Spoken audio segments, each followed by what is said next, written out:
Welcome to the Double R Show, the podcast that features everything about North Lincoln County. The Double R Show, directed and produced by Paul Robertson and hosted by the voice of Lincoln City, Roger Robertson.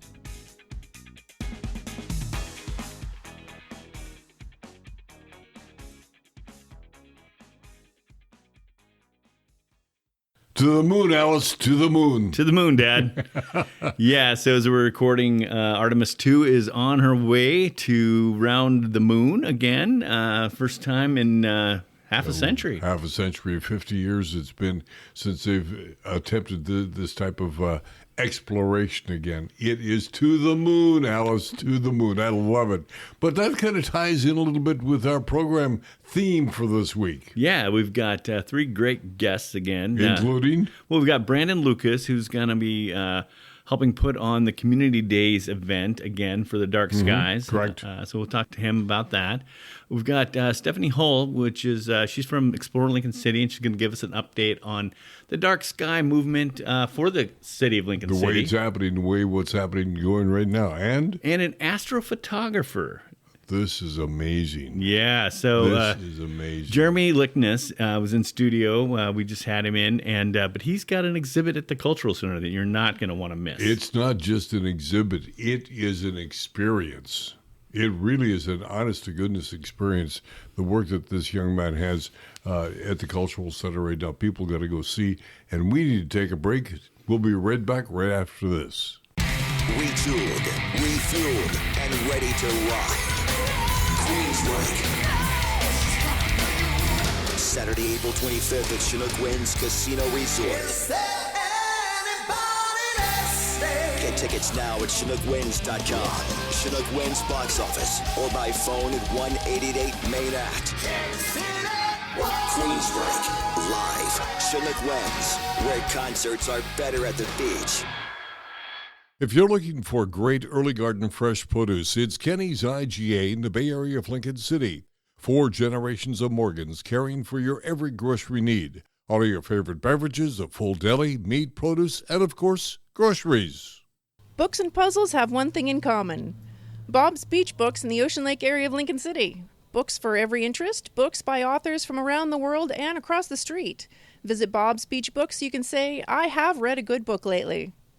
One of the most unusual displays at the Lincoln City Cultural Center right now is up, and this is the Oregon Coast After Dark. With us is Jeremy Lickness.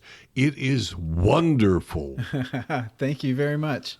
It's been something that I've wanted to share as sort of an organized collection of my nighttime imagery for some time. So there's some fun history and stories there from being here on the coast, too. Now, you write yourself up as an astrophotographer. Describe that. Sure. An astrophotographer is someone who takes pictures of the night sky, but not just necessarily the night sky. People think Milky Way or meteors, but actually deep space objects. So using special gear and special techniques, I can capture nebula, galaxies, star clusters, and pretty much anything where the light can reach me, I can photograph it. Now, you live in Newport, correct? That's correct. Is it dark enough to get what you really put on canvas, if Sure. you will? People would be surprised at how much you can actually get from Newport. So I moved down from north of Seattle, a town called Monroe. Right. And I learned astrophotography there in the middle of like really heavy pollution. So all my techniques really helped here. But here, I'm maybe 10 minutes away from a really dark site. In fact, where I live, I'm next to Yaquina State Park, and that gets really dark. If you've never been there after dark, Sure. It's an experience. What drew you into this? You know, it's funny because when I was a kid, all I wanted to be was an astronaut until my parents brought home our first computer. And then when I saw what I could do with it, I got so excited, I jumped into a career in computers. And just 6 years ago, I saw an ad for a device that made some promises that it actually lived up to, and that delivered the night sky. And so I became very passionate about what else can I do. And that sort of led me down this path of being able to travel to space over the weekends from the top of my garage. It is phenomenal what you have discovered and put on paper that the rest of us now can enjoy it as well. Yeah, I think it's I like magical moments in life. That's why I like software. It's to me kind of magical to come up with an idea and have the software do it. Same thing with this. These photons travel just across space and time. And then the fact that we're able to capture them and then put them somewhere that people can go see them, the people who aren't willing to be out in the dark and the freezing cold and wait for just the right moment, they can experience that too. And that's really why I do that. Now, the images that you have on display right now, they're not made up. It's real photography, correct? It is real photography. In fact, some of those images are single exposures straight from a camera, and I can show you it on my camera roll. Some of them, however, are 14 hours of exposures taken over time with multiple filters, blending multiple exposures. So there's a whole gamut of techniques on display in the gallery. How do you keep it from getting totally blurred 14 hours of time? So it's interesting because faraway nebula don't seem to move too much apparent to Earth. So you can actually take images over several years, in fact, for some of these.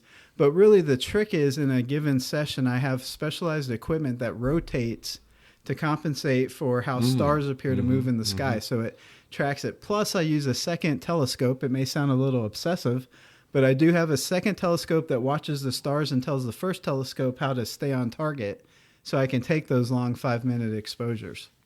Interesting. The only way, I can't think of a way to describe that, especially the one picture that's on the wall at the Cultural Center. It's mind-blowing.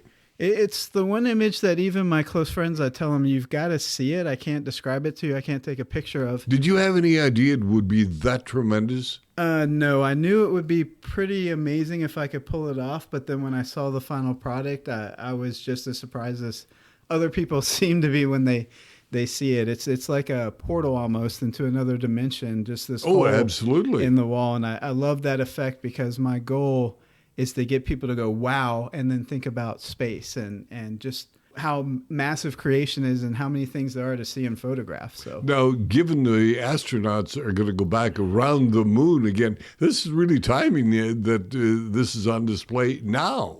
Yeah, it's good timing for that. And I always say that I've been one of the luckiest photographers in the world, and I can't, go into the stories, but there's times where, like, for example, I photographed a sunspot that was the sunspot that created a explosion of mass from the sun that caused aurora 3 days later that I also photographed and happened to be with a scientist who was able to explain it what was happening. These things happen all the time, and I think the timing is just it's awesome that it worked out that way because I think people are hungry to learn more about space, and I hope this can give them a way to really connect and get closer without going far, if you know what I mean. Is it really the final frontier?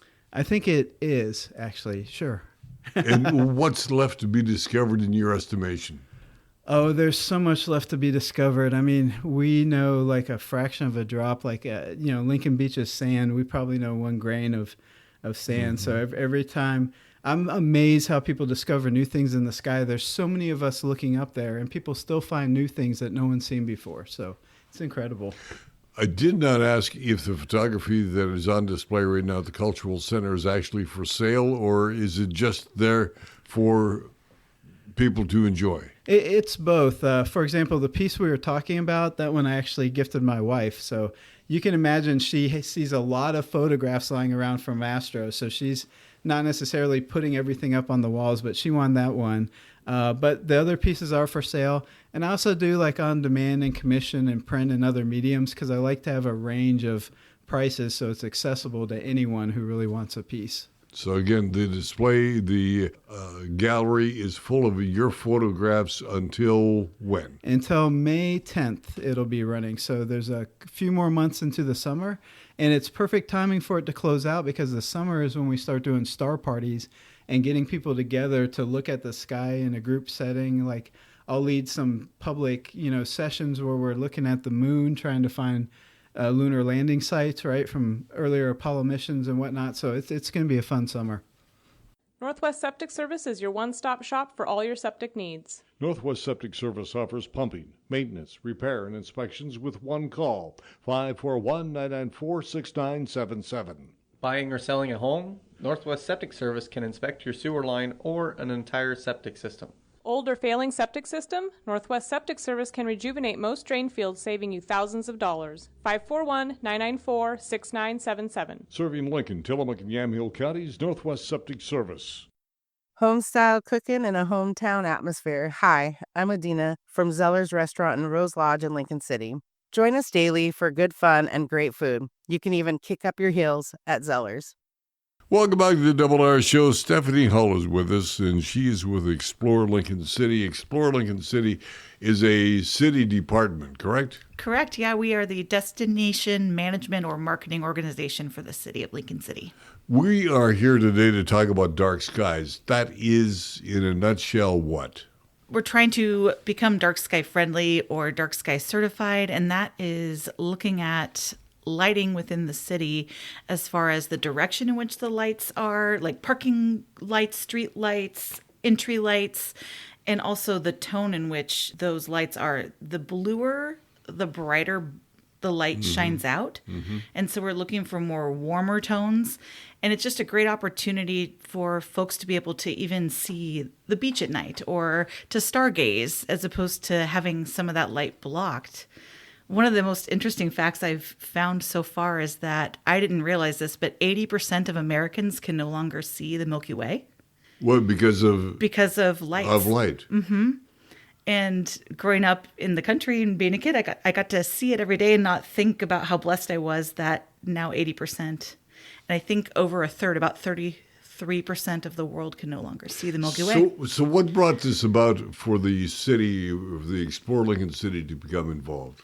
Well, I'm not sure of all of the details. I do know that Travel Oregon has partnered with Dark Sky Oregon, and you look at some place like Eastern Oregon that has, one of the biggest, if not the biggest, kind of dark sky refuge in the world.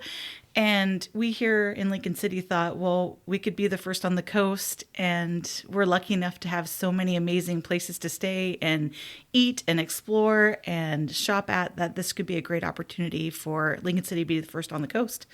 What kind of response are you getting from the business community that it's really going to be incumbent upon them, correct? True. Yeah, of course. Some of our partners have been really great and enthusiastic. I've talked to several hoteliers that are really enthusiastic and want to help along the process. It's a longer process than people think. It can be up to about 10 years. And there's a lot of miscommunication and misconceptualizing that's kind of happening. We're not just going to flip a switch and it's going to be done. No, I mean, I wish. Wouldn't that be awesome? But no, it's a long process. So we're just about done with phase 1. And I think there's at least 2, if not 3, obviously, phases. Phase 1 was actually what, Stephanie? So we actually went out into the city and combed every single street. We had volunteers in the community to look at lighting, whether it's residential, whether it's commercial, and just kind of see where we're at. I know our public works department looked into street lighting, whether it's owned or leased by the city or Pacific Power, just to kind of see where we're at.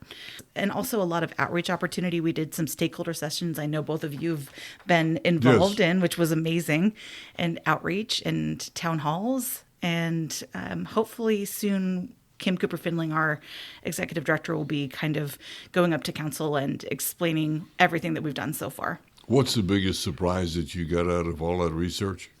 Again, I go back to that fact that 80% of Americans can't see it. That was huge. And I think to be able to kind of allow folks to be able to see those kinds of things, that the Aurora Borealis, that was another thing. Just me personally going out on the beach and seeing that I could barely see it with the naked eye, and then just going out to closer to Knights Park and having even a little bit more of a clearer view, or be able to see it from the phone pictures, that clarity, and knowing that we could potentially have those experiences for people here. So what's the next step? I'm not sure. Okay. I'm still working on the outreach, and I'm sure we'll know more here soon about, as far as, if it's deemed that we're going to move forward. It's interesting. There's been a lot of misconception. People are saying that International Dark Sky is overseas. It's actually headed in Tucson, Arizona. So it's here in the United States. And It's a one-time fee of $250, so it's not an astronomical, no pun intended. Not an astronaut. That was a dark sky joke. Sorry, guys. Very nice, very nice. I like that. Very good. So it's a small fee, and I know right now Dark Sky Internationals is looking at how they critique their steps, and so that might change a little bit. But as of right now, this is where that stands. So if we go to the next step, in the next step, whatever that happens to be, will it be totally incumbent upon the individual property owner to fix the lighting on their house or on the street, or who's going to stand the cost? We're looking into that in all honesty, and a lot of it can be just something as simple as changing a light bulb. Oh, very easy. So changing a light bulb or changing just a little outdoor lamp. You can buy those on Amazon. There's actually a link on Explore Lincoln City's page. If you look up dark skies, there's links to the types of lights you can purchase. And, we're still figuring out some of those details. Like I said, it's a 10-year process. And right now we're in those first stages. But I was amazed at going to some of those meetings that you had of the different shades in different things that could be done. Didn't realize it was all out there. Yeah, even something as simple as a motion detector, which I have on my garage right now, where it's like 5-minute, walk in with your groceries and light goes out automatically. And maybe it's something as simple as changing a bulb. Interesting. Yeah. Dark skies. What do you think if we get to the point that it's done? What will that do for Lincoln City? I think it'll be huge for the economy. Like I said, when you look at a place like Eastern Oregon, which has a vast darkness and it's incredible, you got to travel in 40 miles and travel out 40 miles. Here, you can stay, you can play, you can have those experiences and then explore the town after. So I think it's going to be great for all the shops, restaurants, and hotels and vacation rentals here. How about the word security? Security. Like I said before, it's not about necessarily eliminating light. It's just about changing the direction so it's not facing out. Mm-hmm. And one of the things that I've learned through the process is sometimes that warmer tone allows you to see better than having a bright light right in your face where you might not be able to see more of someone coming at you. And what's great is actually a good example of dark sky friendly lighting is actually our police department. They have warmer tone lights and it's not out and up. So it's actually a really great example of, and if they, I mean, of course they feel safe, but I mean, if they're kind of the person that, or organizations that's, involved in so many people's safety and they're paving that way, it's a great example, right? Stephanie Hull, Explore Lincoln City, Dark Skies. Look forward to seeing this all come to pass. Thank you so much. Wouldn't it be great to have all your insurance needs handled by one agency? This is Charlotte Lado with Farmers Insurance and the Insurance Store. Visit our office next to the Wildflower Grill in Lincoln City. Let us be your one stop for your personal, commercial, health, and Medicare insurance needs. I'm Josh Zantello with Zantello Law Group, and we are fortunate to have a number of attorneys in our office that specialize in a variety of law fields. Call our office and set up a free consultation. With our field of experts, you're never alone. All part of Community Days are dark skies, and dark skies are blooming well in Lincoln City. With us is Brendan Lucas. Dark skies, in a nutshell, is what? So dark skies is just sort of the notion that we want to minimize our light pollution as a community and provide everyone with access to a beautiful and pristine night sky. Is this something that is taking place across the country, or is this just Lincoln City? So this is taking place not just across the country, but it's actually an international movement. So I am one of the founders of the Central Oregon Coast Friends of the Night Sky, and we work really closely with Dark Sky Oregon, which is a chapter of Dark Sky International. So this is a global effort. Are you finding the response welcoming, or are people kind of hesitant? So I think the response is, in general, very welcoming. Okay. People love the stars, and people love the ability to sit out and contemplate their place in the universe and to look at the planets, look at the constellations. And I think in general, people have noticed a lack of access to the night sky throughout their life. They're noticing that dark skies are disappearing, and they overwhelmingly, I think, want access to, to the night and to the stars. And there is a few people in town who don't particularly understand the movement, but we hope that through outreach and through community the events that we can help inspire love for the nighttime sky with them. So what's the most misunderstood part of dark skies? I think the greatest misconception regarding dark skies is that the dark sky movement does not want people to have access to nighttime lighting, when really what the dark sky movement aims to do is to help people understand useful and intentional lighting. So it's sort of like the thought that rather than getting a big light that's on all night, all the time with a bright white LED, you would rather have a motion sensor light that is hooded and has a warm temperature light so that you're minimizing the amount of time that the light is on and that you're having useful. And, you know, a lot of the times the lighting is not just useful, but it's also incredibly beautiful. Flagstaff is one of the places that's really well known for leading the movement right now. And if you look at a poster of Flagstaff, it's just gorgeous, you know. I would have to venture a guess that you can save yourself some money as well. Absolutely. You know, you not only save money, but you reduce your carbon footprint and the pollution that it takes to power a light throughout the night. And a lot of people have the misconception that light during the night equals security, but that's not exactly true. There's actually been a lot of studies done recently, and there's no correlation between safety and lights on at night.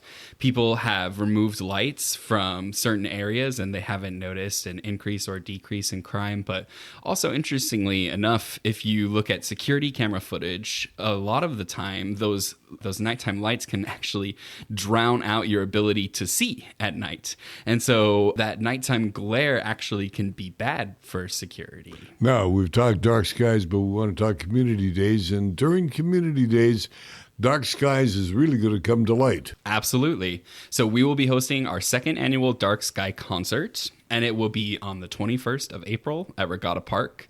We did this event last year, and it was amazing. I think everyone who attended really felt the magic that night. And so we'll have Stefan Kahale, who is a retired astronomer and dark sky observer, leading the observation portion of the event. And she has these really amazing telescopes, and she's a really, really experienced astrophotographer.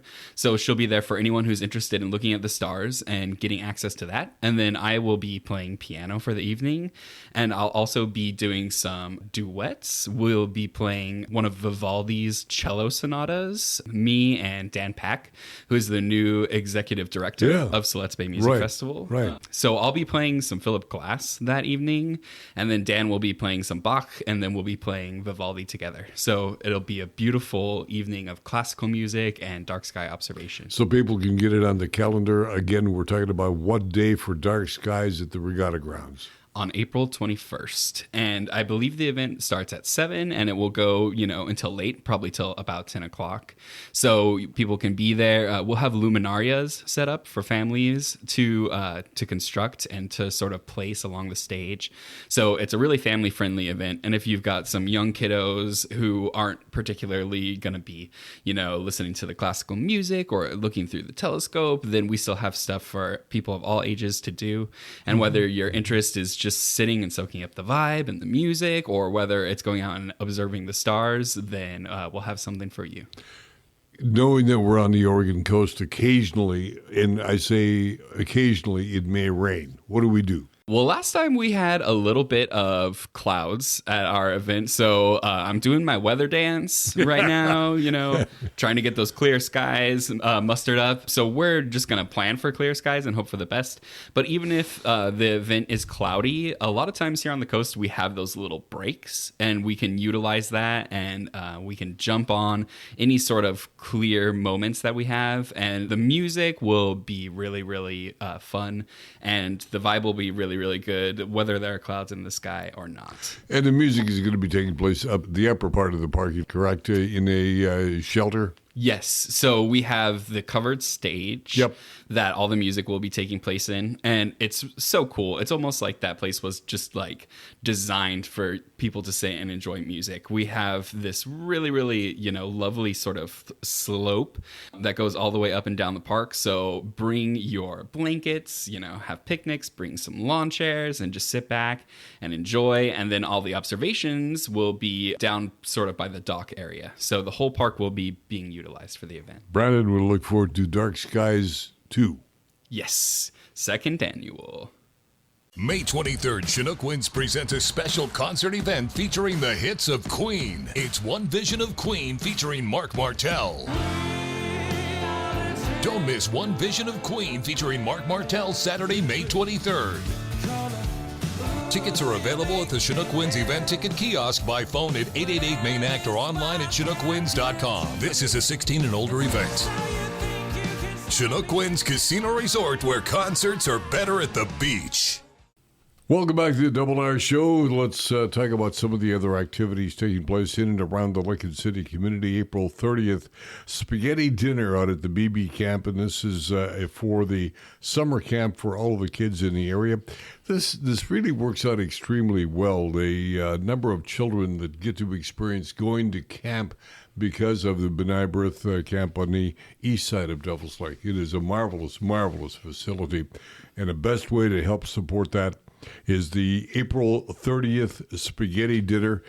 Senator Dick Anderson and his wife Sue orchestrate this event, and it's good spaghetti and a wonderful event. Good organization, good food, and great opportunity to sponsor some youth to see that facility and get the full benefit of that lake experience. Yeah. Saturday, we have an opportunity to have the kids out again, the Little Ankle Biters. This is a 4-hour event, right? Yeah. Well, 4 hours put together. It starts about 11 o'clock, though, I think. They have 10 o'clock, actually, 10 o'clock. With the work, and then 11 o'clock with the face painting, and then 12 o'clock, the Easter egg hunt. And it's over shortly thereafter. So down in Taft, right, at the Schooner Creek Discovery Park. Again, 12 noon for the hunt, but be there early to see some of the festivities. And Sharon Jasmine has just done a magnificent job putting this together.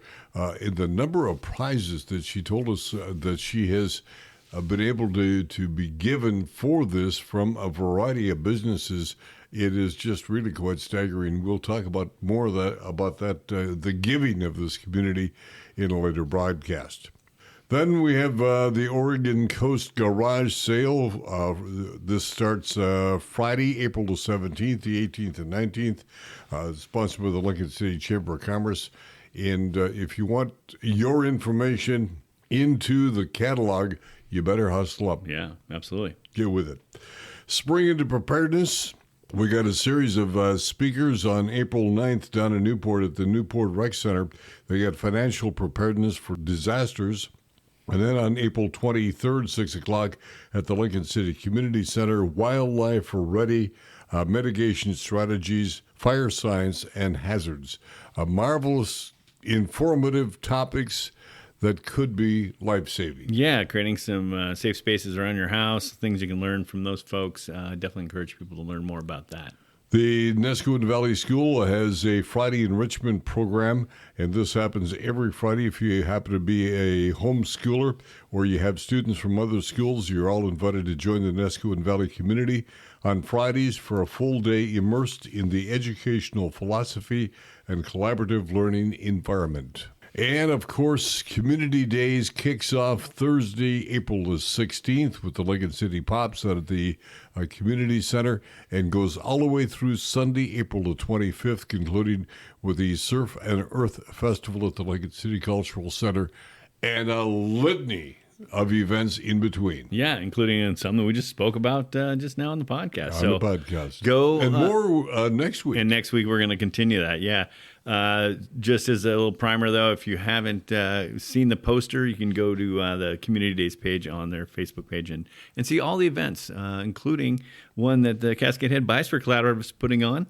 That is a Natural Arts and Sciences on Tap on Thursday the 23rd from 6 to 7:30 at the Pelican Brew Pub. And we're going to be talking about our climate research project, which we call the Forecast Project. So that's just one of the many things that you'll see on the Community Days Facebook page and that poster.